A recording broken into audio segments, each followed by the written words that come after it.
Hello ਦੋਸਤੋ, ਸਤਿ ਸ੍ਰੀ ਅਕਾਲ। ਤੁਹਾਡਾ ਸਾਰਿਆਂ ਦਾ ਸਵਾਗਤ ਹੈ ਆਪ ਦੇ ਆਪਣੇ ਚੈਨਲ ਪੰਜਾਬ ਜੀਕੇ ਤੇ। ਅੱਜ ਆਪਾਂ ਪੰਜਾਬੀ ਸਾਹਿਤ ਵਿੱਚ ਭਾਈ ਮੋਹਨ ਸਿੰਘ ਵੈਦ ਦੀ ਰਚਨਾ ਕੌਮ ਲਈ ਕੁਰਬਾਨੀ ਕਹਾਣੀ ਕਰਾਂਗੇ। ਤੁਸੀਂ ਆਪਣੇ ਚੈਨਲ ਨੂੰ ਲਾਈਕ, ਸ਼ੇਅਰ ਤੇ ਸਬਸਕ੍ਰਾਈਬ ਕਰੋ। ਤਾਂ ਹੁਣ ਆਪਾਂ ਦੇਰ ਨਾ ਕਰਦੇ ਹੋਏ ਭਾਈ ਮੋਹਨ ਸਿੰਘ ਵੈਦ ਦੀ ਇਸ ਕਹਾਣੀ ਦੀ ਸ਼ੁਰੂਆਤ ਕਰਦੇ ਹਾਂ। ਕਹਾਣੀ ਕੌਮ ਲਈ ਕੁਰਬਾਨੀ।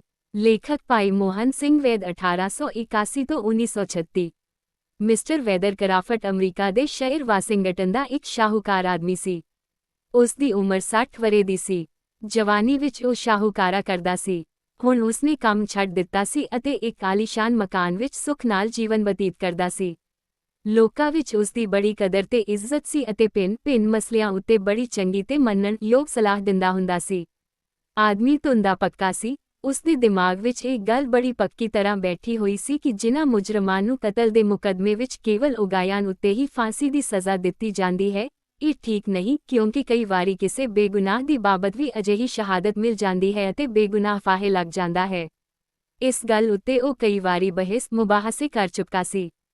ਉਹ ਇਸ ਗੱਲ ਉੱਤੇ ਬੜਾ ਜ਼ੋਰ ਦਿੰਦਾ ਸੀ ਕਿ ਸਰਕਾਰ ਨੂੰ ਜ਼ੋਰ ਦੇ ਕੇ ਇਸ ਕਾਨੂੰਨ ਵਿੱਚ ਬਦਲੀ ਕਰਾਉਣੀ ਚਾਹੀਦੀ ਹੈ, ਅਰਥਾਤ ਜਦ ਤੱਕ ਅਪਰਾਧੀ ਆਪਣੇ ਅਪਰਾਧ ਨੂੰ ਮੰਨ ਨਾ ਲਵੇ ਤਦ ਤੱਕ ਫਾਂਸੀ ਦੀ ਸਜ਼ਾ ਨਹੀਂ ਦੇਣੀ ਚਾਹੀਦੀ, ਭਾਵੇਂ ਉਸ ਦੇ ਵਿਰੁੱਧ ਇਤਫਾਕੀ ਉਗਾਹੀ ਕਿੰਨੀ ਹੀ ਕਿਉਂ ਨਾ ਹੋਵੇ। ਅਜਿਹੇ ਅਪਰਾਧੀਆਂ ਨੂੰ ਕੈਦ ਦਾ ਦੰਡ ਭਾਵੇਂ ਦਿੱਤਾ ਜਾਏ ਪਰ ਮੌਤ ਦੀ ਸਜ਼ਾ ਕਦੇ ਨਹੀਂ ਦੇਣੀ ਚਾਹੀਦੀ। ਸੁਖ ਇਹੋ ਰਾਏ ਮਿਸਟਰ ਵੈਦਰਕਰਾਫਟ ਦੀ ਆਪਣੀ ਸੀ ਅਤੇ ਉਹ ਹਰ ਵੇਲੇ ਆਪਣੀ ਇਸ ਰਾਏ ਨੂੰ ਲੋਕਾਂ ਅੱਗੇ ਬੜੇ ਜ਼ੋਰ ਨਾਲ ਪੇਸ਼ ਕਰਦਾ ਹੁੰਦਾ ਸੀ। ਇੱਥੋਂ ਤੱਕ ਕਿ ਉਸ ਦੇ ਮਿੱਤਰ ਉਸ ਨੂੰ ਆਖਦੇ ਹੁੰਦੇ ਸਨ ਕਿ ਇਸ ਨੂੰ ਇਸ ਗੱਲ ਦਾ ਵਹਿਮ ਹੋ ਗਿਆ। ਅਚਨਚੇਤ ਇੱਕ ਦਿਨ ਉਕਤ ਮਿਸਟਰ ਆਪਣੇ ਬਿਸਤਰੇ ਉੱਪਰ ਕਤਲ ਕੀਤਾ ਹੋਇਆ ਦੇਖਿਆ ਗਿਆ। ਲੋਕਾਂ ਵਿੱਚ ਬੜਾ ਰੌਲਾ ਪੈ ਗਿਆ ਅਤੇ ਉਕਤ ਮਿਸਟਰ ਦਾ ਇੱਕ ਨੌਕਰ ਆਪਣੇ ਮਾਲਕ ਨੂੰ ਕਤਲ ਕਰਨ ਦੇ ਅਪਰਾਧ ਵਿੱਚ ਫੜਿਆ ਗਿਆ। ਇਸ ਨੌਕਰ ਦਾ ਨਾਮ ਜੇਮਸ ਸੀ। ਲੋਕ ਇਸ ਮੁਕੱਦਮੇ ਨੂੰ ਬੜਾ ਸਾਫ਼ ਸਮਝਦੇ ਸਨ, ਕਿਉਂਕਿ ਅਪਰਾਧੀ ਦੇ ਵਿਰੁੱਧ ਸ਼ਹਾਦਤ ਬਿਲਕੁਲ ਪੂਰੀ ਸੀ। ਉਪਰੋਕਤ ਮਿਸਟਰ ਰਾਤ ਨੂੰ ਚੰਗਾ ਭਲਾ ਆਪਣੇ ਬਿਸਤਰੇ ਉੱਤੇ ਸੁੱਤਾ ਸੀ। ਸਵੇਰੇ ਉਸ ਦੀ ਲੋਥ ਪਈ ਹੋਈ ਸੀ। ਇਹ ਹਥਿਆਰ, ਜੋ ਅਸਲ ਵਿੱਚ ਚਾਂਦੀ ਦੀ ਇੱਕ ਟੁੱਟੀ ਹੋਈ ਪਲੇਟ ਦਾ ਟੋਟਾ ਸੀ ਅਤੇ ਜਿਸ ਦਾ ਸਿਰਾ ਰੇਤੀ ਨਾਲ ਰਗੜ ਕੇ ਸਾਫ਼ ਕੀਤਾ ਹੋਇਆ ਸੀ, ਉਸ ਦੇ ਕਲੇਜੇ ਵਿੱਚ ਤਸਿਆ ਹੋਇਆ ਸੀ ਅਤੇ ਛੋੜਾ ਜਿਹਾ ਲਹੂ ਬਿਸਤਰੇ ਉੱਤੇ ਪਿਆ ਹੋਇਆ ਸੀ। ਅਪਰਾਧੀ ਦਾ ਬਿਆਨ ਸੀ ਕਿ ਉਹ ਰੋਜ਼ ਵਾਂਗ ਰਾਤ ਵੇਲੇ ਚਾਂਦੀ ਦੀਆਂ ਪਲੇਟਾਂ ਦਾ ਸੰਦੂਕ ਆਪਣੇ ਸੁਆਮੀ ਦੇ ਘਰ ਵਿੱਚ ਲੈ ਲਿਆ ਸੀ।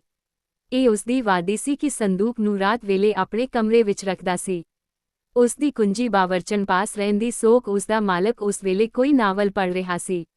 ਨੌਕਰ ਨੇ ਨਿਯਮ ਅਨੁਸਾਰ ਸਲਾਮ ਕੀਤੀ ਅਤੇ ਸੰਦੂਕ ਰੱਖ ਕੇ ਚਲਾ ਆਇਆ। ਉਕਤ ਮਿਸਟਰ ਰਾਤ ਨੂੰ ਆਪਣੇ ਕਮਰੇ ਦਾ ਬੂਹਾ ਮਾਰ ਕੇ ਨਹੀਂ ਸੌਂਦਾ ਸੀ, ਕਿਉਂਕਿ ਸਵੇਰੇ ਤੜਕੇ ਨੌਕਰ ਆ ਕੇ ਇਸ਼ਨਾਨ ਅਸਥਾਨ ਵਿੱਚ ਇਸ਼ਨਾਨ ਵਾਸਤੇ ਪਾਣੀ ਭਰਦਾ ਸੀ ਅਤੇ ਅੰਗੀਠੀ ਵਿੱਚ ਅੱਗ ਬਾਲਦਾ ਸੀ। ਨੌਕਰ ਪਾਸੋਂ ਪੁੱਛਿਆ ਗਿਆ ਤਾਂ ਉਸ ਨੇ ਕਿਹਾ ਕਿ ਮੈਂ ਸਦਾ ਨਹਾਉਣ ਵਾਸਤੇ ਪਾਣੀ ਰੱਖਦਾ ਹੁੰਦਾ ਸਾਂ। ਉਸ ਦਿਨ ਜਿਸ ਵੇਲੇ ਮੈਂ ਪਾਣੀ ਰੱਖਣ ਗਿਆ ਤਾਂ ਸੁਆਮੀ ਜੀ ਅਜੇ ਜਾਗੇ ਨਹੀਂ ਸਨ। ਪਹਿਲਾਂ ਉਹਨਾਂ ਦੀ ਆਦਤ ਸੀ ਕਿ ਜਦੋਂ ਮੈਂ ਪਾਣੀ ਰੱਖਣ ਜਾਂਦਾ ਸਾਂ ਤਾਂ ਉਹ ਜਾਗ ਪੈਂਦੇ ਸਨ। ਮੈਂ ਜਦੋਂ ਉਹਨਾਂ ਦੇ ਬਿਸਤਰੇ ਪਾਸ ਗਿਆ ਤਾਂ ਡਰਾਉਣਾ ਤੇ ਕੰਬਾ ਦੇਣ ਵਾਲਾ ਝਾਕਾ ਦੇਖਿਆ, ਕਿਉਂਕਿ ਸਾਡੇ ਮਾਲਕ ਜੀ ਉਸ ਵੇਲੇ ਮੁਰਦਾ ਸਨ। ਮੈਂ ਦੌੜ ਕੇ ਬਾਵਰਚਨ ਨੂੰ ਸੱਦ ਲਿਆ ਅਤੇ ਉਸਨੇ ਉਹ ਹਥਿਆਰ ਦੇਖਿਆ ਜੋ ਉਹਨਾਂ ਦੇ ਕਲੇਜੇ ਵਿੱਚ ਖੁੱਭਿਆ ਹੋਇਆ ਸੀ। ਉਸਨੇ ਕਿਹਾ ਕਿ ਇਹ ਇੱਕ ਟੁੱਟੀ ਹੋਈ ਪਲੇਟ ਦਾ ਟੋਟਾ ਹੈ ਜੋ ਜੇਮ ਦੇ ਪਾਸ ਸੀ। ਪੁਲਿਸ ਨੂੰ ਖਬਰ ਕੀਤੀ ਗਈ, ਪਰ ਤਲਾਸ਼ੀ ਪੁਰ ਜੇਮਸ ਦੇ ਕਮਰੇ ਵਿੱਚੋਂ ਇੱਕ ਰੇਤੀ ਨਿਕਲੀ। ਉੱਥੇ ਉਕਤ ਮਿਸਟਰ ਦੀ ਇੱਕ ਥੈਲੀ ਵੀ ਨਿਕਲੀ ਜਿਸ ਵਿੱਚ ਸੋਨੇ ਦੇ ਕੁਝ ਸਿੱਕੇ ਸਨ। ਨਿਰਸੰਦੇਹ ਇਹ ਹੈਰਾਨੀਦਾਇਕ ਗੱਲ ਸੀ ਕਿ ਉਸਨੇ ਕਤਲ ਦੇ ਸਬੂਤ ਦੀ ਬਾਬਤ ਇੰਨੀਆਂ ਨਿਸ਼ਾਨੀਆਂ ਆਪਣੇ ਕਮਰੇ ਵਿੱਚ ਰੱਖ ਛੱਡੀਆਂ। ਪਰ ਇਸ ਹੈਰਾਨੀ ਨਾਲ ਜੇਮਸ ਨੂੰ ਕੋਈ ਲਾਭ ਨਹੀਂ ਪਹੁੰਚ ਸਕਦਾ ਸੀ। ਅਦਾਲਤ ਨੂੰ ਕੇਵਲ ਇੱਕ ਗੱਲ ਹੋਰ ਮਾਲੂਮ ਹੋਣ ਦੀ ਲੋੜ ਸੀ, ਉਹ ਇਹ ਕਿ ਜੇਮਸ ਨੂੰ ਇਹ ਹੱਤਿਆ ਕਰਨ ਨਾਲ ਲਾਭ ਕੀ ਸੀ ਅਤੇ ਜੇਮਸ ਨੂੰ ਆਪਣੇ ਮਾਲਕ ਦੇ ਮਾਰਨ ਦੀ ਲੋੜ ਕਿਉਂ ਪਈ। ਉਹ ਲੋੜ ਇਸ ਤਰ੍ਹਾਂ ਸਾਬਤ ਹੋ ਗਈ ਕਿ ਸਵਰਗਵਾਸੀ ਮਾਲਕ ਨੇ ਕੁਝ ਚਿਰ ਪਹਿਲਾਂ ਇੱਕ ਵਸੀਅਤ ਲਿਖੀ ਸੀ ਜਿਸ ਵਿੱਚ $10,000 ਇਸੇ ਜੇਮਸ ਦੇ ਨਾਂ ਵੀ ਲਿਖੇ ਸਨ। ਹੁਣ ਕੋਈ ਸ਼ੱਕ ਨਹੀਂ ਸੀ ਕਿ ਜੇਮਸ ਨੇ ਉਸ $10,000 ਛੇਤੀ ਲੈਣ ਵਾਸਤੇ ਆਪਣੇ ਮਾਲਕ ਦੀ ਹੱਤਿਆ ਕੀਤੀ। ਅਦਾਲਤ ਨੂੰ ਹਰ ਤਰ੍ਹਾਂ ਦੇ ਸਬੂਤ ਮਿਲ ਗਏ ਕਿ ਉਕਤ ਮਿਸਟਰ ਦਾ ਕਾਤਲ ਜੇਮਸ ਤੋਂ ਬਿਨਾਂ ਹੋਰ ਕੋਈ ਨਹੀਂ। ਵਿਚਾਰੇ ਜੇਮਸ ਨੂੰ ਹਰ ਪਾਸਿਓਂ ਫਿਟਕਾਰ ਪੈ ਰਹੀ ਸੀ ਅਤੇ ਲੋਕ ਆਪਣੇ ਅਜਿਹੇ ਕਿਰਪਾਲੂ ਮਾਲਕ ਨੂੰ ਕਤਲ ਕਰ ਸੁੱਟਣ ਵਾਲੇ ਦੁਸ਼ਟ ਨੂੰ ਸਜ਼ਾ ਹੋਣ ਵਾਸਤੇ ਉਤਾਵਲੇ ਹੋ ਰਹੇ ਸਨ। ਪਰ ਫਿਰ ਵੀ ਅਦਾਲਤ ਨੇ ਬੜੀ ਲੰਮੀ ਖੋਜਪਾਲ ਕੀਤੀ। ਜੇਮਸ ਵੱਲੋਂ ਕਈ ਵਕੀਲ ਪੇਸ਼ ਹੋਏ, ਜਿਨ੍ਹਾਂ ਨੇ ਬੜਾ ਜ਼ੋਰ ਲਾ ਕੇ ਜੇਮਸ ਨੂੰ ਬੇਗੁਨਾਹ ਸਾਬਤ ਕਰਨ ਦਾ ਯਤਨ ਕੀਤਾ। ਪਰ ਉਸ ਦੇ ਵਿਰੁੱਧ ਉਗਾਹੀਆਂ ਬੜੀਆਂ ਪੱਕੀਆਂ ਸਨ ਤੇ ਸਬੂਤ ਬੜੇ ਸਾਫ਼ ਸਨ। 4 ਮਹੀਨੇ ਦੀ ਤਹਿਕੀਕਾਤ ਦੇ ਮਗਰੋਂ ਜਿਊਰੀ ਨੇ ਜੇਮਸ ਨੂੰ ਅਪਰਾਧੀ ਮੰਨ ਕੇ ਫਾਂਸੀ ਦੀ ਸਜ਼ਾ ਦਾ ਹੁਕਮ ਚਾੜ ਦਿੱਤਾ। ਜੇਮਸ ਜੇਲ੍ਹਖਾਨੇ ਵਿੱਚ ਰੱਖਿਆ ਗਿਆ ਕਿਉਂਕਿ ਨਿਯਮ ਅਨੁਸਾਰ ਫਾਂਸੀ ਦਿੱਤੇ ਵਾਲੇ ਅਪਰਾਧੀਆਂ ਨੂੰ ਕੁਝ ਚਿਰ ਜੇਲ੍ਹਖਾਨੇ ਵਿੱਚ ਰੱਖਦੇ ਸਨ ਅਤੇ ਪਿੱਛੋਂ ਫਾਹੇ ਦਿੰਦੇ ਸਨ।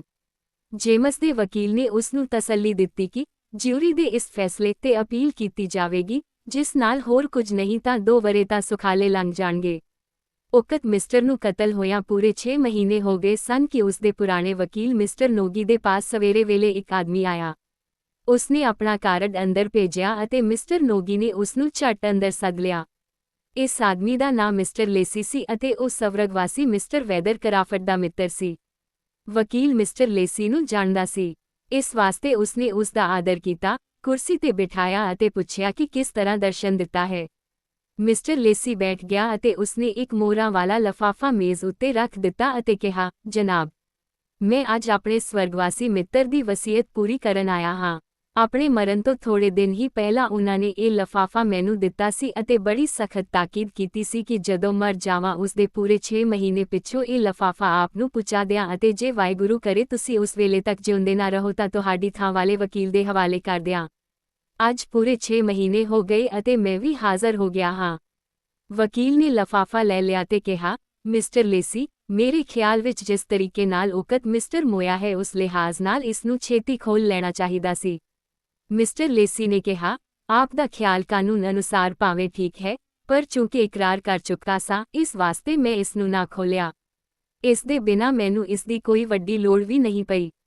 ਜੇ ਉਕਤ ਮਿਸਟਰ ਆਤਮਘਾਤ ਕਰਦਾ ਤਾਂ ਜ਼ਰੂਰ ਇਸ ਦੇ ਛੇਤੀ ਖੋਲ੍ਹਣ ਦੀ ਲੋੜ ਪੈਂਦੀ, ਪਰ ਉਹ ਅਚਨਚੇਤ ਮਾਰਿਆ ਗਿਆ ਹੈ ਅਤੇ ਕਾਤਲ ਨੂੰ ਫਾਂਸੀ ਦੀ ਸਜ਼ਾ ਦਾ ਹੁਕਮ ਵੀ ਹੋ ਚੁੱਕਾ ਹੈ, ਇਸ ਵਾਸਤੇ ਮੈਨੂੰ ਇਸ ਦੇ ਖੋਲ੍ਹਣ ਦੀ ਕੋਈ ਲੋੜ ਮਾਲੂਮ ਨਾ ਹੋਈ। ਵਕੀਲ ਨੇ ਕਿਹਾ, ਹਾਂ ਤੁਹਾਡਾ ਖਿਆਲ ਵੀ ਠੀਕ ਹੈ। ਇਹ ਆਖ ਕੇ ਉਸਨੇ ਲਿਫਾਫਾ ਖੋਲ੍ਹਿਆ ਤਾਂ ਉਹਦੇ ਅੰਦਰੋਂ ਇੱਕ ਕਾਗਜ਼ ਨਿਕਲਿਆ ਜਿਸ ਦੇ ਨਾਲ $10,000 ਦੇ ਨੋਟ ਸਨ। ਵਕੀਲ ਨੇ ਨੋਟ ਮੇਜ਼ ਉੱਤੇ ਰੱਖ ਲਏ ਅਤੇ ਕਾਗਜ਼ ਨੂੰ ਉੱਚੀ ਪੜ੍ਹਨ ਲਗਾ। ਮਿਸਟਰ ਲੇਸੀ ਧਿਆਨ ਨਾਲ ਸੁਣ ਰਿਹਾ ਸੀ। ਉਸ ਕਾਗਜ਼ ਉੱਤੇ ਇਹ ਲਿਖਿਆ, ਪਿਆਰੇ ਮਿਸਟਰ ਨੋਗੀ, ਪਹਿਲਾਂ ਮੈਂ ਇਸ ਗੱਲ ਦੀ ਖਿਮਾ ਮੰਗਦਾ ਹਾਂ ਕਿ ਮੈਂ ਤੁਹਾਡੀ ਥਾਂ ਆਪਣੀ ਚਿੱਠੀ ਮਿਸਟਰ ਲੇਸੀ ਦੇ ਹਵਾਲੇ ਕੀਤੀ, ਪਰ ਮੈਨੂੰ ਚੂੰਕਿ ਖਿਆਲ ਸੀ ਕਿ ਤੁਸੀਂ ਵਕੀਲ ਹੋ ਅਤੇ ਤੁਸੀਂ ਕਾਨੂੰਨ ਅਨੁਸਾਰ ਇਸ ਚਿੱਠੀ ਨੂੰ ਸਮੇਂ ਤੋਂ ਪਹਿਲਾਂ ਖੋਲ੍ਹਣਾ ਆਪਣਾ ਫਰਜ਼ ਖਿਆਲ ਕਰੋਗੇ, ਜਿਸ ਪਰ ਤੁਸੀਂ ਜ਼ਰੂਰ ਗੁਰਖਤੰਦੇ ਵਿੱਚ ਪੈ ਜਾਓਗੇ। ਜੇ ਤੁਸੀਂ ਮੇਰੀ ਸਿੱਖਿਆ ਅਨੁਸਾਰ ਅਮਲ ਕਰਦੇ ਅਤੇ ਚਿੱਠੀ ਨਾ ਖੋਲ੍ਹਦੇ ਤਾਂ ਲੋਕੀ ਤਹਾਨ ਜ਼ਰੂਰ ਬੁਰਾ ਭਲਾ ਆਖਦੇ ਅਤੇ ਜੇ ਆਪਣਾ ਫਰਜ਼ ਸਮਝ ਕੇ ਚਿੱਠੀ ਨੂੰ ਪਹਿਲਾਂ ਖੋਲ੍ਹ ਦਿੰਦੇ ਤਾਂ ਮੇਰੇ ਮੰਤਵ ਉੱਤੇ ਪਾਣੀ ਫਿਰ ਜਾਂਦਾ। ਇਸ ਵਾਸਤੇ ਮੈਂ ਯੋਗ ਸਮਝਿਆ ਕਿ ਆਪਣੀ ਚਿੱਠੀ ਆਪਣੇ ਪ੍ਰਿਯ ਮਿੱਤਰ ਮਿਸਟਰ ਲੇਸੀ ਦੇ ਹਵਾਲੇ ਕਰ ਦਿਆਂ। ਆਸ ਹੈ ਕਿ ਤੁਸੀਂ ਮੈਨੂੰ ਮੁਆਫ਼ ਕਰੋਗੇ। ਮੈਨੂੰ ਪੱਕਾ ਭਰੋਸਾ ਹੈ ਕਿ ਜਦੋਂ ਤੁਸੀਂ ਇਸ ਲਿਫਾਫੇ ਨੂੰ ਖੋਲ੍ਹੋਗੇ ਮੈਨੂੰ ਮੋਇਆ 6 ਮਹੀਨੇ ਬੀਤ ਚੁੱਕੇ ਹੋਣਗੇ ਅਤੇ ਇਹ ਸਾਬਤ ਹੋ ਗਿਆ ਹੋਵੇਗਾ ਕਿ ਮੈਨੂੰ ਕਿਸੇ ਨੇ ਕਤਲ ਕਰ ਦਿੱਤਾ ਹੈ ਅਤੇ ਅਦਾਲਤ ਨੇ ਫੈਸਲਾ ਕਰ ਦਿੱਤਾ ਹੋਵੇਗਾ ਕਿ ਮੈਨੂੰ ਮੇਰੇ ਨੌਕਰ ਜੇਮਸ ਨੇ ਕਤਲ ਕੀਤਾ ਹੈ, ਉਸ ਚਾਂਦੀ ਦੇ ਟੋਟੇ ਨਾਲ ਜੋ ਉਸ ਦੇ ਪਾਸ ਸੀ। ਜੇਮਸ ਦੇ ਵਿਰੁੱਧ ਪੂਰਾ ਸਬੂਤ ਤੇ ਉਗਾਹੀ ਹੋਵੇਗੀ ਅਤੇ ਕਤਲ ਕਰਨ ਦਾ ਮੰਤਵ ਵੀ ਮਾਲੂਮ ਹੋ ਜਾਏਗਾ ਅਤੇ ਇਹੋ ਸਬੂਤ ਉਸ ਦੇ ਵਿਰੁੱਧ ਪੇਸ਼ ਹੋਣਗੇ। ਇਹਨਾਂ ਗੱਲਾਂ ਤੋਂ ਮੈਨੂੰ ਪੱਕਾ ਭਰੋਸਾ ਹੈ ਕਿ ਜਿਸ ਵੇਲੇ ਤੁਸੀਂ ਇਸ ਖਤ ਨੂੰ ਪੜ੍ਹਦੇ ਹੋਵੋਗੇ ਉਸ ਵੇਲੇ ਤੱਕ ਜੇਮਸ ਨੂੰ ਫਾਂਸੀ ਦੀ ਸਜ਼ਾ ਦਾ ਹੁਕਮ ਹੋ ਚੁੱਕਾ ਹੋਵੇਗਾ, ਕਿਉਂਕਿ ਹੁਕਮ ਤੋਂ ਪਿੱਛੋਂ ਫਾਂਸੀ ਵਾਸਤੇ ਕੁਝ ਸਮਾਂ ਮਿਲਦਾ ਹੈ। ਮੈਂ ਆਪਣੀ ਵਸੀਅਤ ਵਿੱਚ ਜੋ $10,000 ਜੇਮਸ ਦੇ ਨਾਂ ਲਿਖੇ ਹਨ ਉਹ ਉਸ ਦੇ ਹੱਥੋਂ ਮੇਰੇ ਕਤਲ ਕੀਤੇ ਜਾਣ ਦਾ ਕਾਫੀ ਸਬੂਤ ਹਨ ਅਤੇ ਨਾਲ ਹੀ ਉਸ ਨੂੰ ਆਪਣੀ ਵੱਲੋਂ ਵਕੀਲ ਪੇਸ਼ ਕਰਨ ਦਾ ਮੌਕਾ ਵੀ ਚੰਗਾ ਮਿਲ ਜਾਵੇਗਾ, ਕਿਉਂਕਿ ਉਸ ਆਦਮੀ ਵੱਲੋਂ ਹਰੇਕ ਵਕੀਲ ਪੇਸ਼ ਹੋਣਾ ਚਾਹੇਗਾ ਜਿਸ ਨੂੰ ਕਿ $10,000 ਮਿਲਣ ਵਾਲੇ ਹੋਣ, ਪਰ ਬਥੇਰਾ ਯਤਨ ਲਾਉਣ ਦੇ ਪਿੱਛੋਂ ਵੀ ਉਹ ਬਚ ਨਹੀਂ ਸਕੇਗਾ ਅਤੇ ਉਸ ਨੂੰ ਫਾਹਾ ਦਿੱਤੇ ਜਾਣ ਦਾ ਹੁਕਮ ਹੋ ਜਾਵੇਗਾ। ਹੁਣ ਮੈਂ ਸਾਰੀਆਂ ਗੱਲਾਂ ਖੋਲ੍ਹ ਕੇ ਲਿਖਦਾ ਹਾਂ ਅਤੇ ਇਸ ਹਨੇਰੇ ਮਾਮਲੇ ਉੱਤੇ ਸੱਚ ਦਾ ਚਾਨਣ ਪਾ ਕੇ ਸਾਰਾ ਹਾਲ ਦੱਸਦਾ ਹਾਂ। ਇੱਕ ਨਿਯਤ ਕੀਤੀ ਹੋਈ ਰਾਤ ਨੂੰ ਮੈਂ ਆਤਮਘਾਤ ਕੀਤਾ ਅਤੇ ਪਹਿਲਾਂ ਤੋਂ ਇਹ ਪ੍ਰਬੰਧ ਕਰ ਦਿੱਤਾ ਸੀ ਕਿ ਮੇਰੇ ਕਤਲ ਦਾ ਸ਼ੱਕ ਜੇਮਸ ਉੱਤੇ ਕੀਤਾ ਜਾਵੇ। ਮੈਂ ਚਾਂਦੀ ਦਾ ਟੋਟਾ ਚੁੱਪ ਕਰਕੇ ਉਸ ਦੇ ਕਮਰੇ ਵਿੱਚੋਂ ਚੁੱਕ ਲਿਆ, ਰੇਤੀ ਨਾਲ ਉਸ ਨੂੰ ਤੇਜ਼ ਕੀਤਾ ਅਤੇ ਰੇਤੀ ਜੇਮਸ ਦੇ ਕਮਰੇ ਵਿੱਚ ਹੀ ਰੱਖ ਦਿੱਤੀ। ਮੇਰੀ ਉਂਗਲ ਉੱਤੇ ਰਗੜਨ ਵੇਲੇ ਥੋੜਾ ਜਿਹਾ ਜ਼ਖਮ ਲਗਾ ਸੀ। ਉਹ ਦੇ ਵਿੱਚੋਂ ਜੋ ਲਹੂ ਵਗਿਆ ਉਹ ਮੈਂ ਜੇਮਸ ਦੇ ਬਿਸਤਰੇ ਉੱਤੇ ਲਾ ਦਿੱਤਾ। ਫਿਰ ਮੈਂ ਆਪਣੀ ਇੱਕ ਥੈਲੀ ਉਸ ਦੇ ਕਮਰੇ ਵਿੱਚ ਰੱਖ ਦਿੱਤੀ। ਇਹ ਸਾਰਾ ਪ੍ਰਬੰਧ ਕਰਕੇ ਰਾਤ ਵੇਲੇ ਆਤਮਘਾਤ ਕਰ ਲਿਆ।